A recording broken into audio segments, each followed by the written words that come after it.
Hello friends, मैं doctor Kuldeep Kumar Bishnoi अपने YouTube channel पर आपका स्वागत करता हूं और उम्मीद करता हूं कि हमारा पहला वाला वीडियो जो मानसून सीरीज का था वो आप लोगों ने देखा होगा।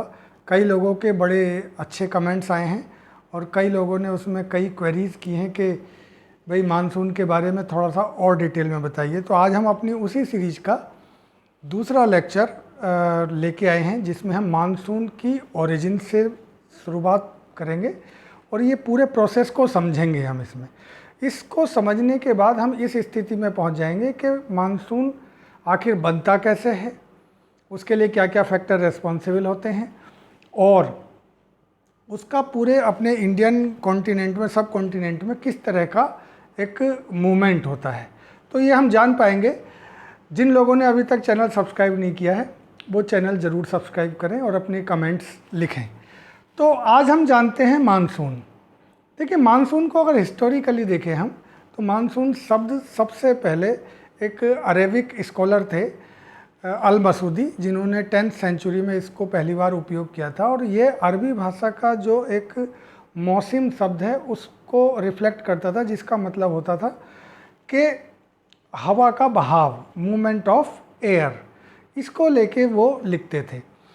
लेकिन बाद में जब इंडियन कॉन्टेक्स्ट में इस शब्द को और एलेबोरेट हुआ और जब इन पे रिसर्च होनी शुरू हुई तो इसको एक बड़े पर्सपेक्टिव में जाना जाने लगा, जहाँ पर हम मानसून का मतलब सिर्फ एक ऐसी हवाओं से, ऐसी हवाएं जो अपने साथ बहुत सारी मात्रा में नमी लेकर चलती हैं और स्थान स्थान पर वर्षा करती हैं, उन हवाओं के बहाव की प्रक्रिया को हम मानसून कहते हैं। तो एक सामान्य भाषा में क्या समझें हम इस बात को कि मानसून एक ऐसी प्रक्रिया है जिसमें कई वातावरण के फैक्टर, जिसमें टेम्परेचर, प्रेशर, इन दोनों के सामूहिक प्रभाव और जो जियोलॉजिकल कई सारे क्रियाएं हैं, जिसमें अर्थ का घूमना है, रोटेशन ऑफ अर्थ है, तो इन सब के कारण जो हवाएं वर्षा लेकर आती हैं और वो किसी पर्टिकुलर क्षेत्र में बरसात करती हैं, तो ऐसे प्रक्रिया को हम मानसून कहते हैं, खास करके भारतीय परिदृश्य में। कारण क्या है कि ये मानसून का सबसे ज़्यादा हम लोग जो यूज करते हैं वो इसी संदर्भ में करते हैं, जबकि इसके अलावा कई जगह हैं, जैसे पूर्वी अफ्रीका है, वहाँ पर भी मानसून है। एशिया में और 2 जगह हैं जो मलाया मानसून है। तो हम इंडियन मानसून की बात करेंगे यहाँ पर। और इस इंडियन मानसून को जानने के लिए कि इसकी उत्पत्ति कैसे होती है, हमें कुछ चीज़ों को जानना बहुत ज़रूरी है। उनमें से सबसे पहली चीज़ है टेम्परेचर, तापक्रम। ये क्या होता है? जब आप देखते हैं कि जैसे ही आपने अर्थ देखी होगी, पूरा ग्लोब देखा होगा कि भूमध्य रेखा, इक्वेटर पे 21 मार्च को सूरज बिल्कुल वर्टिकल होता है और उसके बाद फिर सूर्य हमारा उत्तरायण होता है, नॉर्दर्न हेमिस्फीयर में आता है, उत्तरी गोलार्ध में सूर्य का आवागमन होता है। और उसी दिन से हम ये मान सकते हैं कि जब सूर्य विषुवत रेखा या जो भूमध्य रेखा है, इक्वेटर है, उसके ऊपर वर्टिकल है और जैसे ही वहाँ से वो नॉर्थ गोलार्ध की तरफ मूव करता है, हमारे इंडियन मानसून की उत्पत्ति का बीज उसी दिन बोया जाता है। क्यों? कि जैसे जैसे वो इक्वेटर से उत्तरी गोलार्ध में बढ़ेगा, वैसे ही वैसे आप देखेंगे कि लैंड मास में टेम्परेचर बहुत तेज़ी से बढ़ना शुरू हो जाएगा। और अगर हम कहें कि भाई मार्च के बाद अप्रैल, अप्रैल के बाद मई, मई के बाद जून, तो जून में हमारा हाईएस्ट टेम्परेचर हो जाता है और ये मंथ बाय मंथ बढ़ता जाता है। और इस बढ़ते हुए टेम्परेचर के कारण जो लैंड मास है, ये पूरा, इस लैंड मास पे या पृथ्वी पर भारत का जो पूरा ये सेंट्रल और वेस्टर्न पूरा एक एरिया है, इसमें इतना ज़्यादा टेम्परेचर हो जाता है कि कुछ स्थानों पर टेम्परेचर 45 डिग्री सेंटीग्रेड को भी क्रॉस कर जाता है। अब इससे होगा क्या भाई? टेम्परेचर बढ़ने से होगा क्या? तो टेम्परेचर बढ़ने से ये होगा कि इस पूरे स्थान की जितनी भी हवा है, वायु है, एयर है, एटमॉस्फेरिक एयर है, वो इतनी लाइट हो जाएगी, इतनी हल्की हो जाएगी कि वहाँ बहुत लो प्रेशर एरिया डेवलप हो जाएगा। अब ये आप जानते हैं कि कहीं अगर लो प्रेशर एरिया डेवलप हुआ है तो वो हवा लो प्रेशर के कारण ऊपर उठेगी, और जब वो हवा ऊपर उठेगी तो उस खाली स्थान को भरने के लिए कोई दूसरी हवा आएगी जो भारी हो। भारी से मतलब क्या है कि ऐसी हवा जिसके अंदर पर्याप्त मात्रा में नमी हो, तो वो हवा आए। अब वो हवा आएगी कैसे? वो हवा आएगी, हमारे पास जो अरब सागर, अरेबियन सी और बे ऑफ बंगाल और इधर ये हिंद महासागर है, यहाँ सब पानी है। पानी के ऊपर चूँकि जब सूरज उत्तरी गोलार्ध में चल रहा है, वर्टिकल है, तो टेम्परेचर पानी का भी और पूरे लैंडमास का भी बढ़ना शुरू होता है। लेकिन चूँकि पूरा सोलर रेडिएशन अर्थ सरफेस, जो मिट्टी की ऊपरी सतह है, उसी में एब्जॉर्ब हो जाता है, तो उसका टेम्परेचर पानी के टेम्परेचर की अपेक्षा बहुत तेज़ी से बढ़ता है। और पानी में सोलर रेडिएशन काफ़ी अंदर तक जाता है, गहराई तक जाता है, तो पानी का तापक्रम उस अनुपात में नहीं बढ़ पाता जिस अनुपात में मृदा सतह का या इस पृथ्वी की परत के ऊपरी परत का बढ़ता है।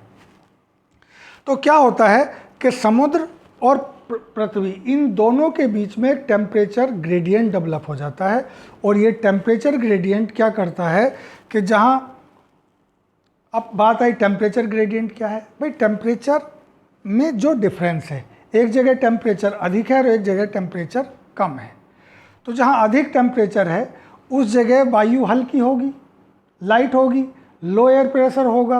तो उस लो एयर प्रेशर को भरने के लिए ऐसे स्थान जहाँ टेम्परेचर कम है और उस जगह एयर हैवी है, तो हाई एयर प्रेशर से हवा मूव करती है। हाई प्रेशर यहाँ है, हाई एयर प्रेशर से हवा मूव करती है लो एयर प्रेशर की तरफ। तो क्या ये लो एयर प्रेशर की तरफ मूवमेंट ऑल ऑफ सडन हो जाता है? नहीं, ऑल ऑफ सडन नहीं होता, ये एक स्टेप बाय स्टेप होता है। देखिए, जब इक्वेटर को आप देखते हैं, आपको ये मालूम है कि पूरे ग्लोब में सबसे कम एयर प्रेशर वाला एरिया इक्वेटर है, और फिर दूसरा कहाँ है? पोल है, north pole and south pole. तो यहाँ से हवा एक पूरे ग्लोब के लेवल पर हमेशा मूव करती है, और वाटर भी उसी हिसाब से मूव करता है।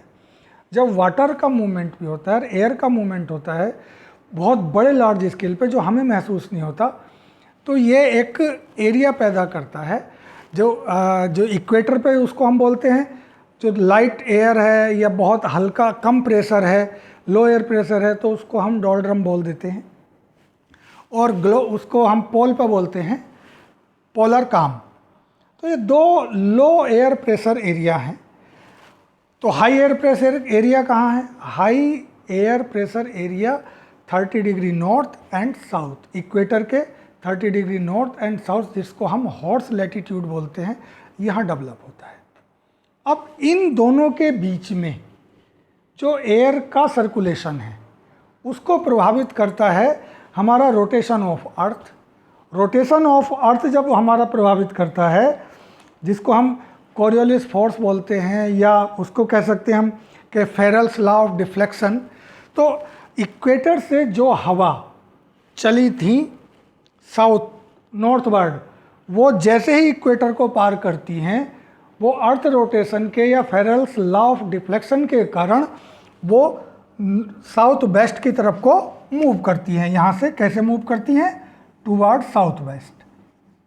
और साउथ वेस्ट आने के बाद जो एक केरल का लैंड मास है, यहाँ पर जो एक केरल का एक महेंद्रगिरी या पूरा ये पर्वत है, ये जो डिफ्लेक्शन आता है यहाँ से, ये पूरी एयर करंट को दो हिस्सों में बांट देता है।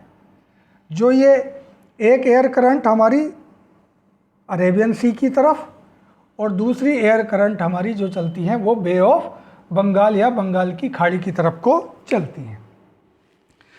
तो यहीं से जैसे ही वो इक्वेटर को पार करते हैं और राइट मूवमेंट लेती हैं एयर, तो वहीं से उनकी डायरेक्शन हो जाती है साउथ वेस्ट। इसीलिए जो हमारा इंडियन मानसून सिस्टम है इसको हम दो प्रकार से मानते हैं। दो प्रकार का हमारा इंडियन मानसून सिस्टम है, एक होता है साउथ वेस्ट और एक होता है नॉर्थ ईस्ट। तो साउथ वेस्ट चूँकि पहले है और ज़्यादा लंबे समय तक रहता है, इसकी बात हम पहले करेंगे। तो हमने जाना कि टेम्परेचर वेरिएशन के कारण, टेम्परेचर वेरिएशन किस में है, अर्थ सरफेस में और ओशियन सरफेस में, इसके कारण एक प्रेशर डिफरेंस पैदा होता है या प्रेशर ग्रेडियंट पैदा होता है, किसके बीच में, लैंड मास के और वाटर बॉडीज के बीच में। तो हाई प्रेशर से लो प्रेशर की तरफ जब हवा का मूवमेंट होता है तो उस पूरे मूवमेंट को रेगुलेट करती हैं हमारी ये जो इक्वेटर को पार करके जो हवा आई थी, ईस्टर्लीज आई थी, ये हमारी इसको मूवमेंट करती हैं और यही हमारी मानसून की उत्पत्ति का कारण बनती हैं। इसके अलावा एक और टर्म बीच बीच में आपने सुनी होगी, ITCZ, inter tropical conversion zone. Inter tropical conversion zone ये क्या होता है, जैसे ही सूर्य उत्तरायण होता है, सूर्य उत्तरायण होता है तो ये सूर्य से ऊपर ऊपर चलने लगता है।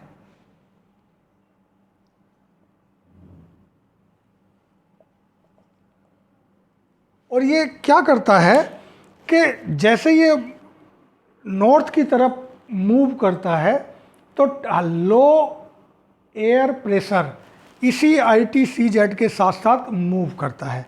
पहले लो एयर प्रेशर इस एरिया में डेवलप होगा, फिर यहाँ आ जाएगा, फिर और जो वेस्टर्न राजस्थान या सहारा, ये जो अपना राजस्थान का जो डेजर्ट एरिया है इसमें, और इवन पाकिस्तान का जो डेजर्ट एरिया वहाँ तक मूव करेगा ये।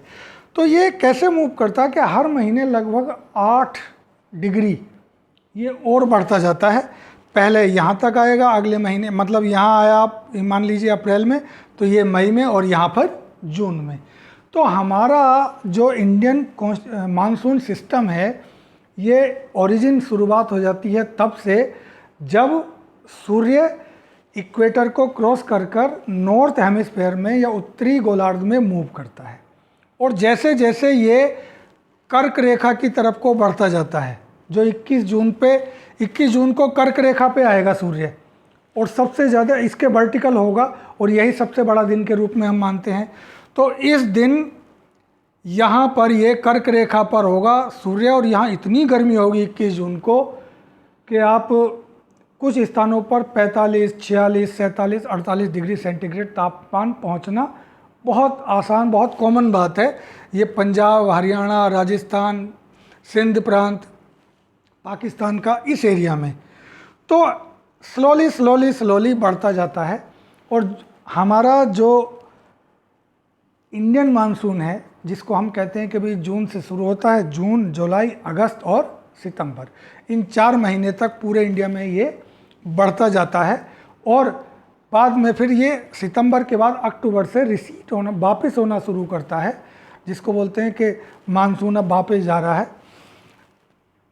यहीं पे एक अक्सर क्वेश्चन आ जाता है कि भारतीय जो मानसून है इसमें 2 कन्फ्यूजन है कि भारत में मानसून कब आता है। अगर इसको हम कहें कि भारत की मेन लैंड पर मानसून कब आता है तो हम कहेंगे कि 1 जून से लेके 5 जून के बीच में जो केरला के पॉइंट पे आता है उसको हम बोलते हैं कि ये भारत की मेन लैंड पर मानसून आ गया। लेकिन इससे काफ़ी समय पहले जो हमारा अंडमान निकोबार द्वीप समूह है वहाँ पर इंडियन मानसून दस्तक दे चुका होता है। तो अगर हम इंडियन मानसून की शब्द पे ध्यान देना है, अगर इंडियन मानसून की बात करते हैं तो वो सबसे पहले आता है अंडमान निकोबार द्वीप समूह पे। और अगर क्वेश्चन ये है कि मुख्य लैंड मास पर या मुख्य भारत भूमि पर मानसून कब आता है तो वो 1 से 5 जून के बीच में आता है। 1 जून को भी आ जाता है, 2 जून को भी आ सकता है, 5 जून तक आ जाता है हर हालत में। तो ये हमने एक थोड़ा सा ब्रीफ जाना। अब जानते हैं हम साउथ वेस्ट मानसून के बारे में। देखिए साउथ वेस्ट मानसून जब ये हमारी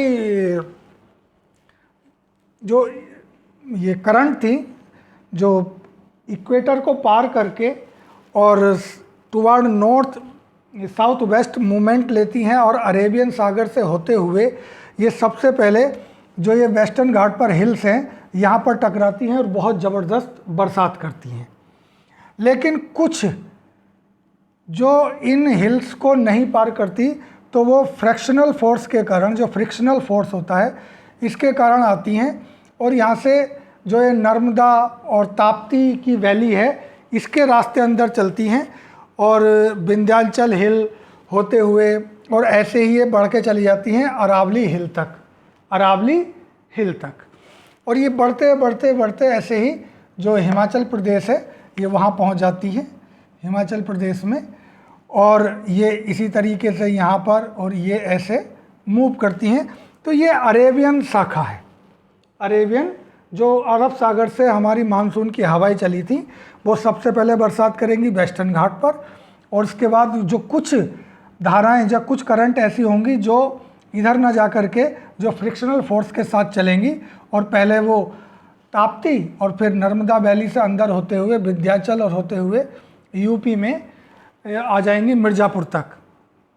और जो ये मिर्ज़ापुर तक आती हैं तो यहाँ पर जो एक मिर्ज़ापुर के पास हिल है यहाँ पर अक्सर क्या होती है कि वो इतनी कमज़ोर हो जाती हैं कि उस जगह वो बरसात फिर नहीं करती हैं, केवल इस डायरेक्शन में बरसात करती हैं और इस डायरेक्शन में बरसात नहीं करती। तो अक्सर ऐसा होता है कि खूब बरसात के दिनों में भी मिर्ज़ापुर ज़िला यूपी का थोड़ा सा सूखा जैसा रह जाता है। तो जो पुरानी कहावत है कि एक साथ बरसात, एक तरफ बाढ़ आ रही होती है वेस्टर्न घाट पर और एक तरफ यहीं सूखा पड़ रहा होता है, सेम ऐसे ही ये हवा चलती हैं, ये हवा चलती हैं गुजरात में जाती हैं और गुजरात में जाते हुए जो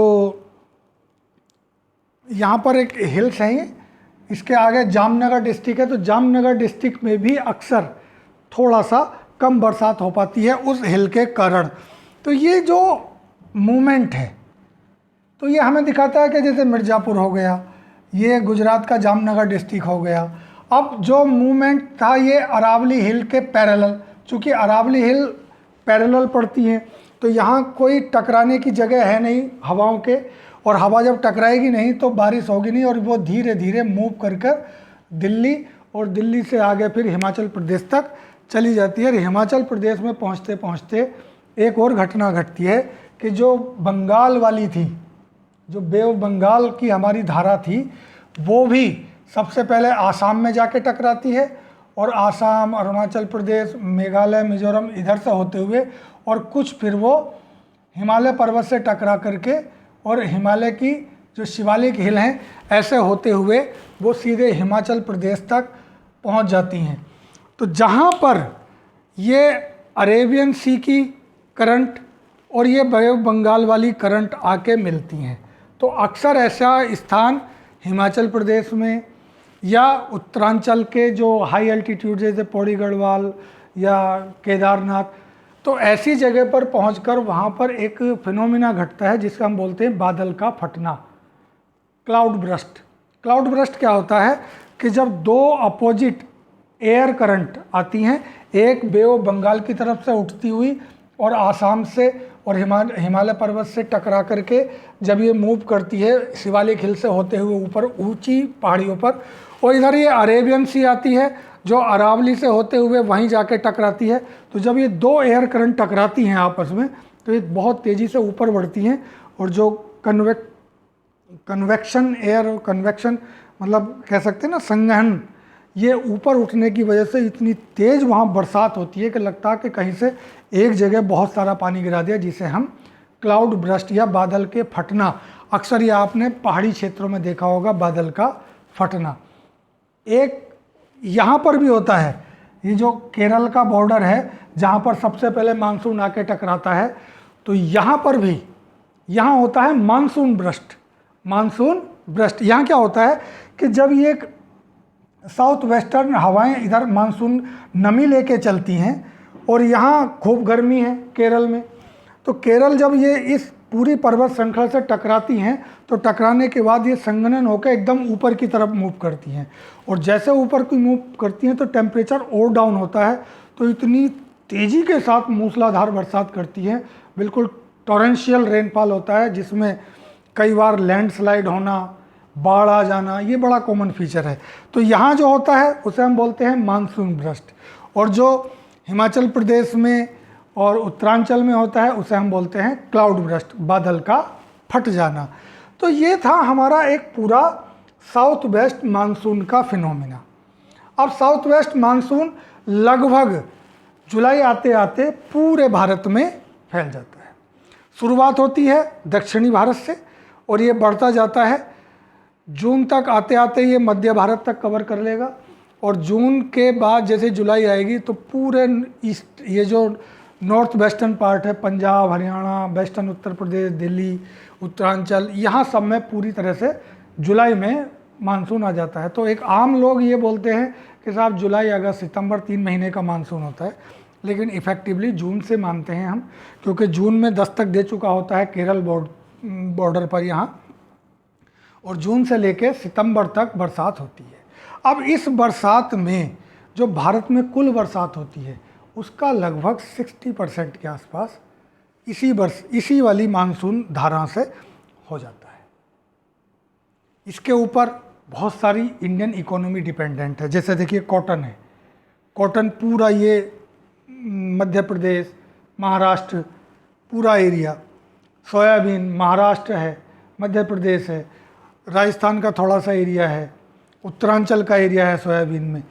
तो ये सोयाबीन, कॉटन, कपास, इसके बाद धान, उर्द, मूंग, लोबिया, ग्वार, ये दलहनी फसलें, कॉमर्शियल क्रॉप, और गन्ने की तो ग्रोथ हो रही होती है इन दिनों में। तमिलनाडु में गन्ना बोया जा रहा होता है, अर्धसाली गन्ना, एक साली गन्ना। तो जो अर्धसाली गन्ना है जिसकी हाईएस्ट पैदावार होती है वो इसी समय जुलाई में बोया जाता है। तो ये सारी की सारी जो कॉमर्शियल क्रॉप्स हैं, ये सब ज़्यादातर मेन फोकस होता है हमारा साउथ वेस्ट मानसून की वजह से। अगर ये मानसून टाइमली आया है, टाइम पे आ गया, तो इन सभी फसलों की बुवाई बड़ी आसानी से, बहुत अच्छे से टाइम पे हो जाती है।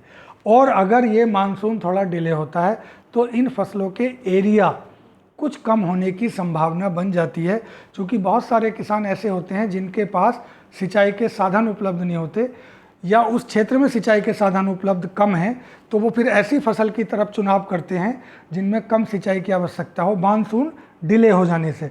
तो ऐसी कौन सी फसल आ जाती है फिर वहाँ? दलहनी और बाजरा, ज्वार, ये आ जाती हैं। फिर बाजरा मेनली आ जाता है, तो राजस्थान में बहुत सारे एरिया है बाजरा का है।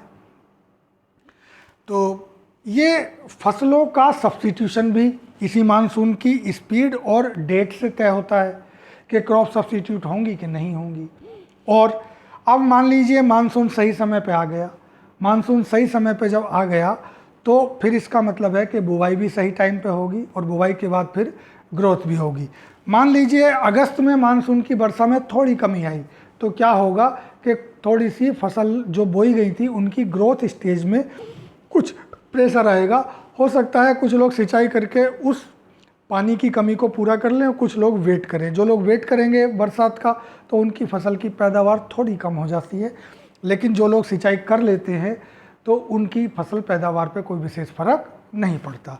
अब फ़र्क पड़ता है इस मानसून का सितंबर में कितनी बरसात होगी। सितंबर में ज़्यादातर फसलें पकने लगती हैं जो खरीफ ऋतु की थी। अब सितंबर में अधिक बरसात होने से क्या होता है कि एक तो कभी कभी अचानक टेम्परेचर बहुत डाउन हो जाता है।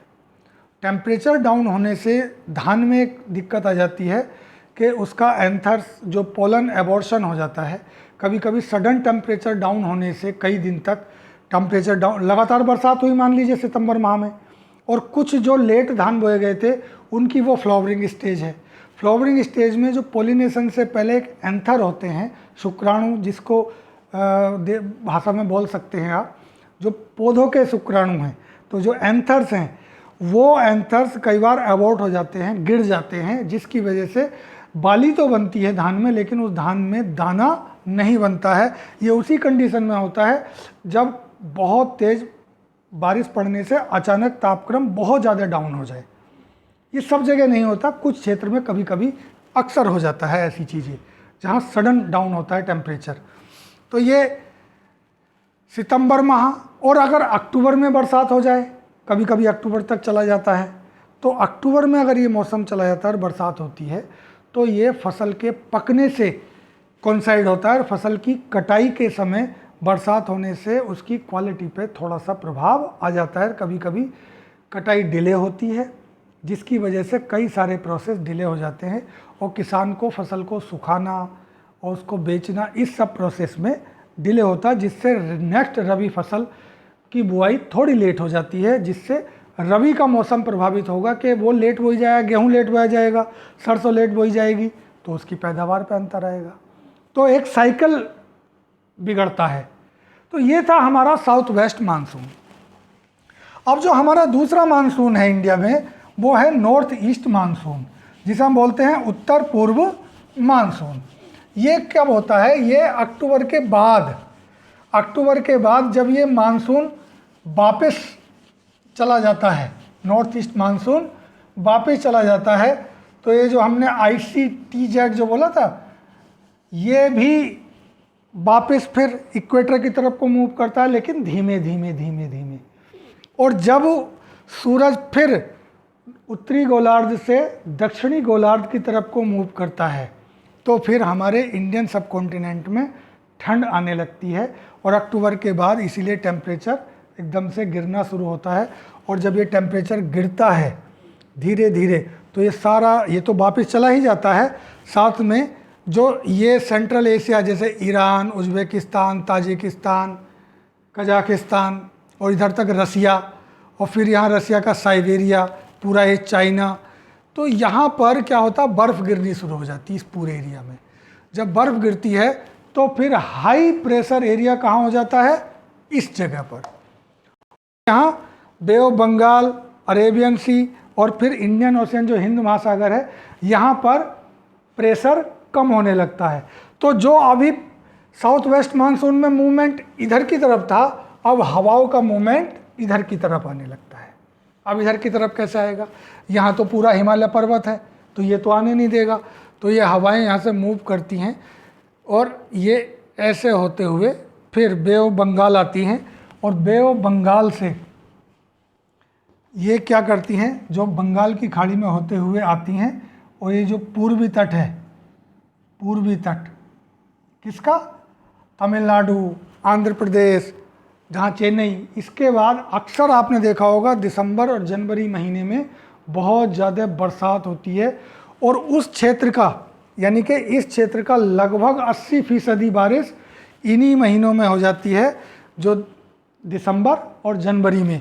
तो यहाँ पर सबसे ज़्यादा बरसात होती है और कभी कभी जाड़ों में बाढ़ आ जाती है इन क्षेत्रों में, चूँकि ये सारी हवाएं जो आती हैं ये यहाँ से सूखी होती हैं, भारी होती हैं, यानी कि प्रेशर ज़्यादा यहाँ है और प्रेशर कम यहाँ है, तो मूवमेंट हाई प्रेशर से लो प्रेशर की तरफ होता है। और जब ये हवाएं बंगाल की खाड़ी के ऊपर आती तो ये सूखी हवाएं पानी को अवशोषित कर लेती हैं और ये पानी ला करके जो ये पूर्वी तट है, पूरा तटीय प्रदेश है, यहाँ जो पर्वत है, पर्वत श्रृंखला है, इससे आके टकराती हैं और इस पूरे क्षेत्र में खूब बरसात करती हैं। और जो सेंट्रल एशिया से आती हैं वो कहाँ पर? ये पूरे पाकिस्तान से होते हुए ये हवाएं आती हैं यहाँ पर। तो ये इधर ये मानसून का तो इधर प्रभाव नहीं होता, लेकिन यहाँ जो एक प्रभाव होता है उसको बोलते हैं वेस्टर्न डिस्टर्बेंसेस। ये पूरा वेस्टर्न, ये पश्चिमी विक्षोभ, ये वेस्टर्न डिस्टर्बेंसेस कब पैदा होते हैं? जब पूरे सेंट्रल एशिया में अफ़गानिस्तान में खूब लो टेम्परेचर हो और वहाँ एयर का प्रेशर ज़्यादा हो और वहाँ से हवा मूव करे लो प्रेशर की तरफ। लो प्रेशर कहाँ है? जो बंगाल की खाड़ी, अरब सागर और हिंद महासागर में है। तो ये हवाएं ऐसे मूव करती हैं और जब ये मूव करती हैं तो ये टकराती हैं इधर आकर के और ये धीरे धीरे नमी उठाती हुई चलती हैं। जैसे जैसे ये उन बर्फीले क्षेत्रों से कम बर्फ़ वाले क्षेत्रों में आती हैं, पाकिस्तान में आती हैं, तो यहाँ से पूरा जो ये नदियों का जाल है, झेलम, रावी, चेनाब, सतलुज, इनकी घाटियों से नमी को अवशोषित करते हुए मूव करती हैं पंजाब, हरियाणा, दिल्ली और इन पूरे क्षेत्र में पश्चिमी भारत या उत्तर पश्चिमी भारत में ये बरसात करती हैं। तो ये था हमारा नॉर्थ वेस्ट मानसून।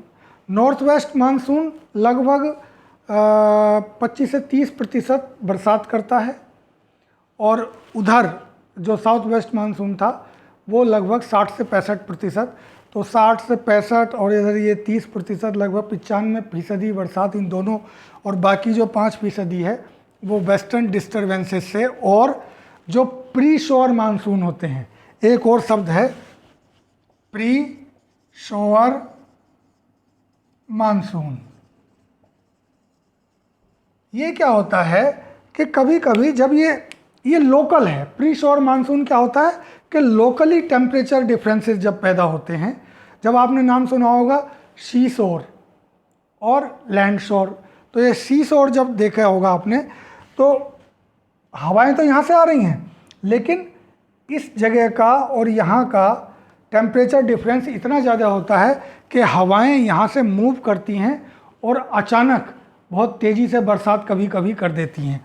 तो बहुत तेज़ी से बरसात जब करती हैं तो ये आमतौर से अप्रैल मई के महीने में आते हैं। तो अप्रैल में जब ये कर्नाटक में पहुंचते हैं प्री शोअर मानसून, तो इसको बोल देते हैं मैंगो शोअर। मैंगो शोअर, चूँकि आम की फसल की बढ़वार जो या पकना जो शुरुआत होता है वो बरसात होने शुरू होता है, तो कर्नाटक में पहले आम पकता है, तो वहाँ आम लगभग अप्रैल में ही पकना शुरू हो जाता है। केरल में इसको बोल देते हैं हम कॉफ़ी शोअर, कॉफ़ी के लिए। और अगर हम बंगाल, उड़ीसा, झारखंड इधर बात करें तो इसको हम बोल देते हैं काल वैशाखी। काल वैशाखी। इवन बिहार, उड़ीसा, झारखंड इस और वेस्ट बंगाल, इस पूरे क्षेत्र में जब प्री शोअर मानसून होता है जो यहाँ से उठता है और यहाँ बरसात करता है, तो उसको हम बोल देते हैं काल वैशाखी। और यही बे ऑफ बंगाल से फिर जो आसाम में जाते हैं ये ऐसे ही प्री शोअर मानसून, तो ये भी बड़ा घातक होता है। घातक क्या मतलब, बाढ़ जैसी ला देता है वहाँ पर, जिसको हम बोर्डियोसिला के नाम से जानते हैं। तो अक्सर ये क्वेश्चन पूछा जाता है कि अप्रैल और मई महीने में आसाम में कैसे बाढ़ आ जाती है। तो बाढ़ आने का वहाँ मुख्य कारण है बोर्डियोसिला, ना कि मानसून। तो ये प्री शोअर मानसून कभी कभी बहुत तेज़ी से ज़्यादा बरसात भी लाते हैं और आंधी तूफान के साथ भी आते हैं। तो ये हम आंधी तूफान यहाँ पूर्वी उत्तर प्रदेश, बिहार, झारखंड, वेस्ट बंगाल यहाँ देखते हैं, जिसको हम काल वैशाखी के नाम से जानते हैं। तो ये था हमारा एक मोटी मोटी पिक्चर भारतीय मानसून की। उम्मीद है कि आप इसको देखेंगे और देखने के बाद जो जो आपकी क्वेरीज रह जाएंगी उसको अपने कमेंट सेक्शन में डालेंगे। और जिन लोगों ने अभी तक चैनल सब्सक्राइब नहीं किया है वो हमारे चैनल को सब्सक्राइब करें, क्योंकि हमारी जो नेक्स्ट सीरीज आने वाली है वो होगी किचन गार्डनिंग से रिलेटेड। Thank you.